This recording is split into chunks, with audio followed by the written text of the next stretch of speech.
An own goal, The Hindu. Football is an art, intertwined with emotion and passion, that unites people of different hues. No wonder, the world wept together when Diego Maradona, perhaps the greatest football artist the world has seen ever, left our mortal world recently. Hailing from Kerala and spending my childhood in Oman, the Gulf state straddling the Arabian Sea, with both places ingrained with the football DNA, my penchant for the beautiful game was natural. Back in 2004, Oman had waltzed into the Gulf Cup finals, the Arabian region's biggest event to showcase its footballing supremacy. A maiden appearance in the final clash for glory meant festivities around the nation went on for days and excitement had hit the roof.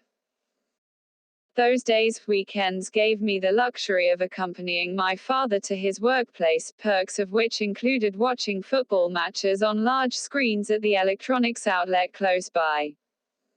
Naturally, a Gulf Cup final featuring Oman was an irresistible affair for me, and I undertook the weekend ritual, turning up before the large screen that had been specially set up for the momentous occasion.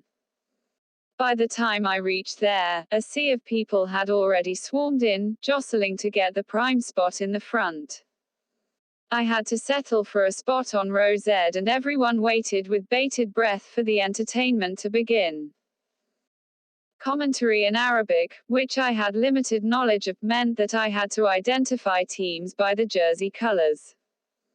The Oman team was synonymous with red, similar to how Indian cricket teams are known as men and women in blue. Meanwhile, the two teams in the final, Oman and Qatar, had lined up in red and white outfits, and the game kicked off to a rousing start. Minutes into the game, the team in red slammed in a thunderous free kick, rattling the goal netting and sending me into rapturous elation.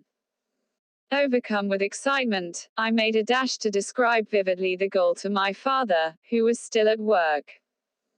Yet something puzzled me, no one in the crowd seemed to share the thrill. Funnily enough, the answer to my bewilderment arrived in the form of an acquaintance of my father, who caught me in a little act of sedition. Poor me never realized that I had cheered on a Qatari goal. It turned out that Oman had ditched the red outfit for whites in the final. Despite my inadvertent act of treason, I was audacious enough to return to the heart-sunken crowd. A few among them gave me Medusa-like stares with the bloodshot eyes, sending a chill down my spine. However, those hostile stares dissipated quickly, and I redeemed myself by celebrating enthusiastically when Oman equalized later in the match.